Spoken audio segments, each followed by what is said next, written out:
You don't need 1, 2, 3 or 4, 5 or 6 or 8 or more. You don't need 9 or 10. You don't need 11. You just need the number 7. You just need the number 7. If you're wondering if this podcast is for you, please don't be deceived by its narrow beginnings, which are related to the world of theatre and young audiences. Yes, it begins there, but be aware that we're dealing here with creative alchemy. So be prepared over the duration of our journey to go to places unexpected and unseen, well beyond where we begin. If you're a creative and adventurous spirit, open to ideas and possibilities, then strap in and join us on our journey, because this audio documentary is for you.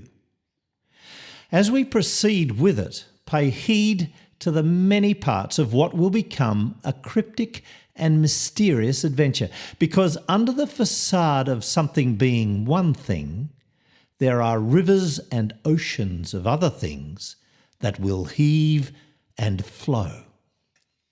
In the Process of Making, Episode 2. We are in the process of making, in the process of making, in the process of making something from nothing.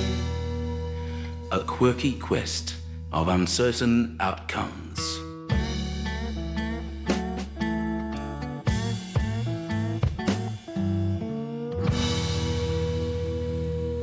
Hello there, fellow creative adventurers. Welcome back to In the Process of Making, where we're unravelling the mysteries of creativity, one oblique tangent at a time. I'm your host, Dave Brown, and for those just tuning in, we're on a quirky quest to document our journey of making, well, something. We're not quite sure what yet, but it involves my artistic associate, John Bode, the number 7, a website called sevenwell.org where we're storing all the stuff we're making, and more whimsical nonsense than you can ever imagine. Oh, and I forgot to mention the paper boats. It's the name of the theatre making platform that I founded in 2016 around the roots of 7 creative principles, which we're using in this project to guide our efforts to make something special out of nothing. So, let's up the tone for a moment with some words from revered Bengali poet Ravindranath Tagore. When night comes, I bury my face in my arms and dream that my paper boats float on and on under the midnight stars. When night comes, I bury my face in my arms and dream that my paper boat floats on and on under the midnight stars. In our last episode, we dipped our toes into the paper boat's 7 creative principles by introducing principle number 1, the concept of the animating idea. A simple, broad statement that invites us into the creative adventure. Our animating idea? Explore 7. So, buckle up, dear listeners, it's going to be a wild ride through the landscape of our Seventological imaginings. Welcome to episode 2 of In the Process of Making. Sir Isaac Newton's Rainbow, where art meets science. I'd kicked off this Explore 7 provocation back in 2019 as the animating idea for the creation of a theatre performance called 7 Little Wonders by the Paper Boats for early childhood audiences. 7 little wonders. It was a show that took 3 years to make, and it's now up and running. It was probably about 7 months into the Seven Little Wonders project when COVID came along and I found myself with time on my hands. Now, Jon and I have a long history which we'll delve into as we go because it's relevant to the whole story, but for now, it's suffice to say that early in 2020, Jon and I were having a catch-up phone conversation and I was telling him about the Seven Little Wonders project. I was explaining how our Explore 7 animating idea had led me to reading about Sir Isaac Newton's discovery, way back in the 17th century, that white light could be split into the colours of the rainbow by passing it through a prism, as depicted on Pink Floyd's iconic Dark Side of the Moon album cover, for those of you who are familiar with that. And because back in the 17th century, 7 was a magical and mystical number, Newton conjured up the notion that he saw 7 colours in this rainbow of light that he had formed. Roy G. Biv. Red, orange, yellow, green, blue, indigo and violet. And because there are 7 notes in the diatonic music scale, he thought that colour and music might be 2 parts of a whole, that maybe they were fundamentally interconnected. Is all the colours of the rainbow, our pretty boy, our old mate Roy. Roy G. Biv. We now know that this music-colour connection is scientifically not the case. But I thought it was a rather nice idea, the idea that music and colour belong to each other and that when they play together in human company, they cause us to dance, to connect, to synchronise, to find expression and joy through art and creation. And that became the premise around which the Seven Little Wonders performance came into being. Anyhow, I shared all this information with Jon and we started to chat around the idea that it might be fun for us to do a separate project using the same animating idea, Explore 7, that each project could use the other's research or even share and contribute content to one another. 1 + 1 = 7. That 1 and 1 makes 2 is definitely true. And with a little contemplation, 1 and 1 can become the number 7. This co-creation model, the notion of different projects sharing the same animating idea, but each taking its own path to whatever endpoint might come about, is one of the founding principles of the paper boats. So Jon and I agreed that our animating idea would be Explore 7 and that our endeavours would be a co-creation project running parallel with the Seven Little Wonders project. Jon and I were excited to give it a go with the proviso that in our project we'd be free to make stuff without being constrained by the need to have an endpoint in mind or even an audience in mind. That it wasn't going to be an early childhood performance like the other projects of the paper boats, and that we had each other's permission to be frivolous and a bit wacky, to be open to doing whatever and not be precious and earnest about the outcome.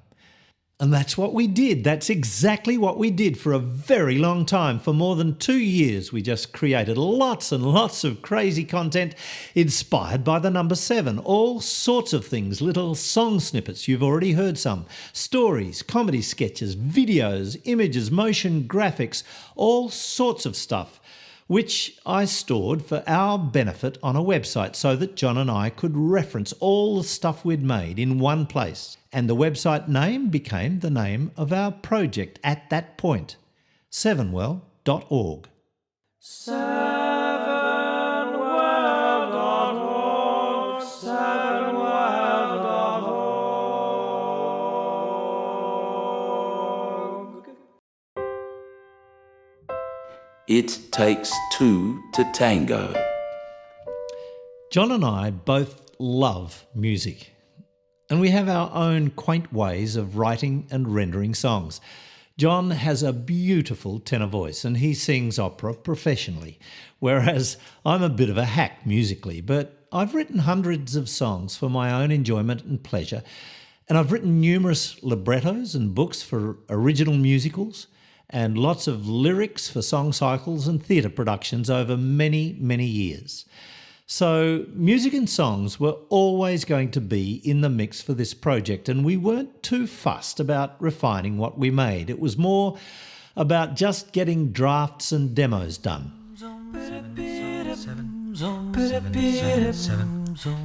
Jon doesn't play any musical instruments, so he decided quite early on to limit the musical palette for his songwriting to using voice alone, which he continued to focus on across this wacky project of ours.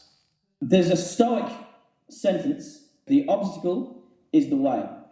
And it keeps coming up in this project because the problem is part of the solution, or the problem is the solution. So suddenly I end up doing all this a cappella, and that becomes a solution. So the a cappella is interesting, it's different, and I'm sort of glad now that I don't play an instrument, because it sort of forced us to try something new.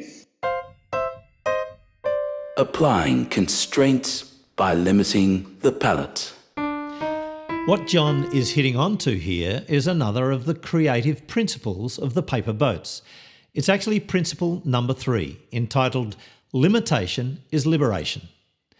You can check out the details of these 7 creative principles on our 7world.org website. The Japanese form of a haiku poem is an example of the principle.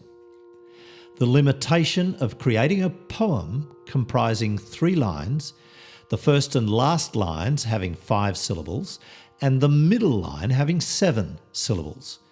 These are the rules for composing a haiku poem. The paper boat floats, drifting out to swirling seas, lost to our dreaming.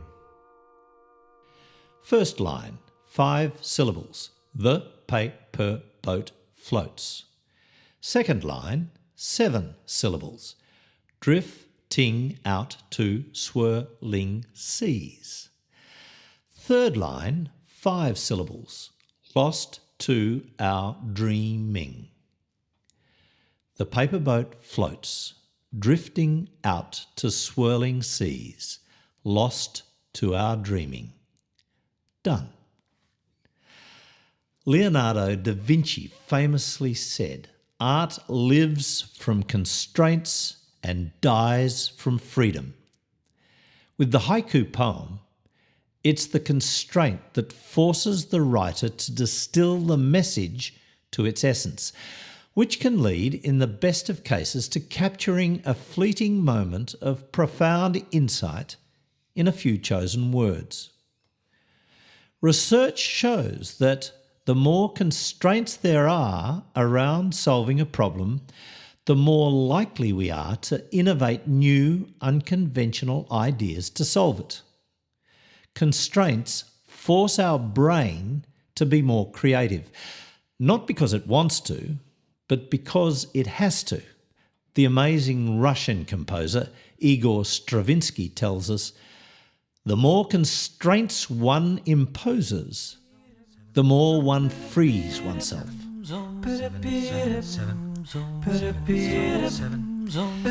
Dr. Seuss, the zany writer of many great children's books, demonstrated the principle beautifully. He was challenged by his Random House publisher to limit the vocabulary of The Cat in the Hat to 225 words. So, Dr. Seuss selected his words from a Grade 1 target list and created the story, which became an immediate hit with his target audience and has remained so since 1957, with over 250 million copies sold to date. After the success of The Cat in the Hat, The publisher bet Dr. Seuss $50 that he couldn't write another successful children's book, this time using only 50 words. Dr. Seuss worked for a full year counting and rewriting words over and over and over again, and he won the bet. Green Eggs and Ham, with just 49 one-syllable words, is the best-selling Dr. Seuss book of all time. Give me 3 notes and I'll make you a song. Mayo Oshin claims that creativity is simply a response to an environment with limited resources.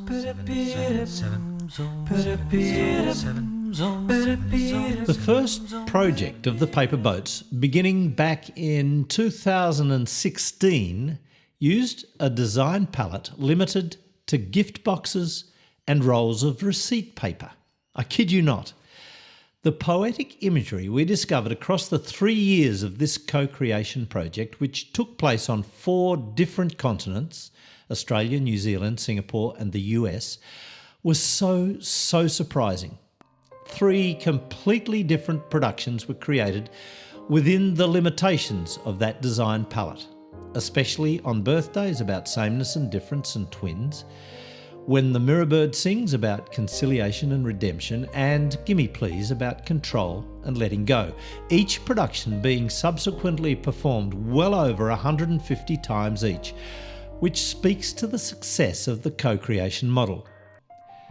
The range of images we were able to create with those rolls of receipt paper and gift boxes were novel and surprising, because the limitation led us to discover things through play that we could never have premeditated. Limitation is liberation. Artists often get overwhelmed by choice. Limiting the palette brings focus and attention to the possibilities that exist in the simplest of things, and inevitably it leads to surprising and distinctive outcomes. I'm quite sure that we're going to see this principle applied time and time again in our process of making during this project. And when it happens, we'll be sure to point it out. Snippets to segments, beginning to build. Early on, John picked up on a character that I'd generated during COVID for online workshops with kindergartens. A character by the name of Professor Sevenwell. G'day, Professor Sevenwell here to celebrate the 7 wonderful little holes in your head. All senses blazing, your head has 7 holes. It's really quite amazing, your head has 7 holes. To speak and smell and see and hear, your head has 7 holes. I hope I make my message clear, your head has 7 holes. Your head has 7 holes. Ah, my fellow Seventologists, it just goes to show that 7 is truly amazing. Kinder kids love going home and telling their parents that they've got 7 holes in their head. So, across the COVID months, Professor Sevenwell ended up investigating some unusual happenings in and around a number of kindergartens in regional South Australia. These investigations were prompted by a kindy teacher in Rendlesham who had sprinkled some sparkly tinsel dust around the kindy and then suggested to the children that maybe pixies had been visiting at night. So when Professor Sevenwell heard about this, he told the children that there had been sightings of the Tinsel Man in various places, and that no one was quite sure what this Tinsel Man was doing, or even who or what he was. 007's long-lost cousin. So in response to this Tinsel Man story, John created Special Agent 7, a kind of parody of James Bond, 007, of course riffing around our Explore 7 animating idea. John sent me video clips of himself dressed up as Special Agent 7, looking suave in his black turtleneck sweater, ruminating on his quest to find the Tinsel Man. Q, come in. Come in, Q. Can you hear me? I'm here. Looking around for the Tinsel Man. Special Agent 7 is eager and determined. If he needs to, he will bring this whole thing down.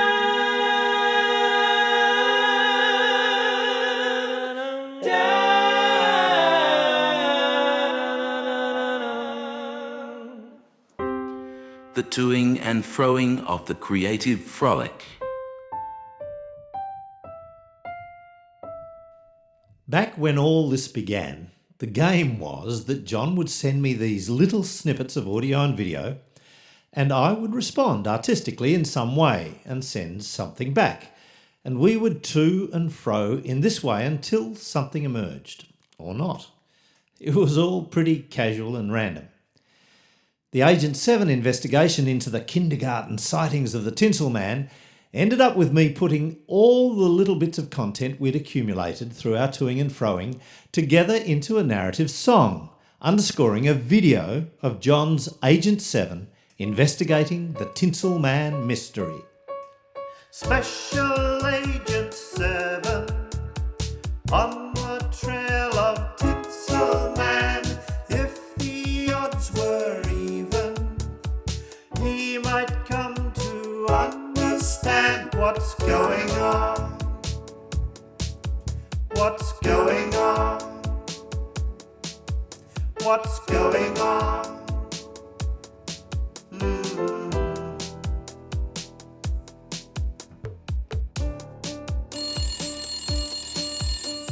The Tinsel Man and woman have been sighted here and there. Something must be happening because it's very rare for pixies to be seen on this side of a dream. It seems that they've been torn asunder from their world of wonder. These little tinsel people, conceived by Depardieu, have come to us from Pixie World for reasons we don't know. So what is wrong and what's it have to do with 7 numbers? It seems the answer might reside in 7 little wonders. Hello Q, come in Q. Agent 7 reporting on the Tinsel family. It seems some answers might be found by identifying the mysteries of what is known in Seventhological circles as the 7 little wonders. Special Agent 7 Come in Q. on the trail of Tinsel Man. If the odds were even, Q, are you there? he might come to understand what's going on. Regarding the Tinsel people, What is going on?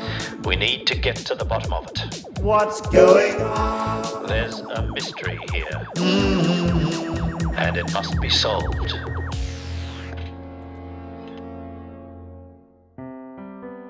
Solving puzzles piece by piece. This idea of putting bits and pieces of related content together into something that makes some kind of sense is what we call module making.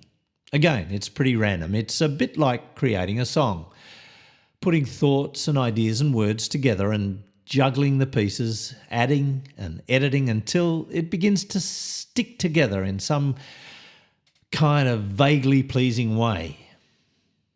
The Special Agent 7 story song is the first little example of our module making, putting snippets together to make segments.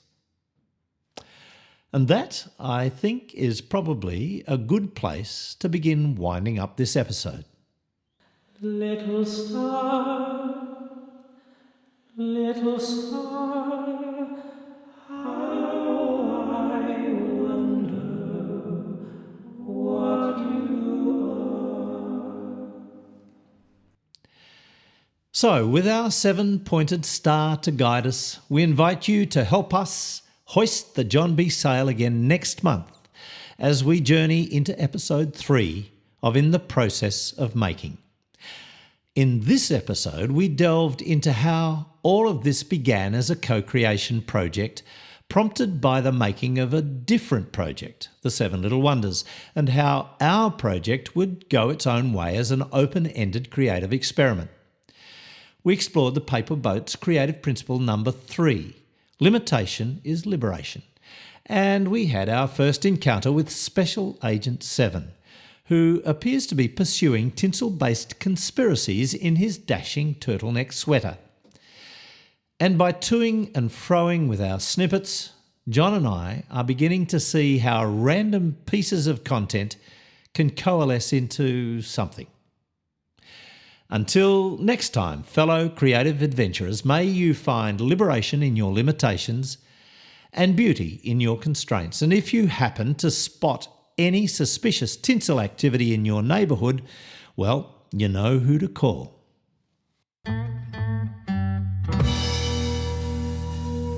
We are in the process of making, in the process of making, in the process of making something from nothing. In the Process of Making is conceived by Dave Brown and John Bode and presented by the Paper Boats.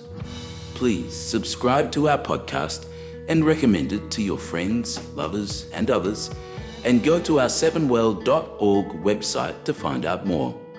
Episodes are released on the 7th day of each month on all your favourite podcast platforms. And be watching out for Sevenwell snippets, bits and pieces of Seventological sunshine released randomly each month on socials and available also from the website. And did you know? In medieval England, there was a law that prohibited children under the age of 7 from drinking beer. So back then, turning 7 meant you could finally join the grown-ups in enjoying a fresh pint with your meals. No, Kevin, you can't drink beer until you're 7. But don't despair, that's more than fair, 'cause 7 is amazing.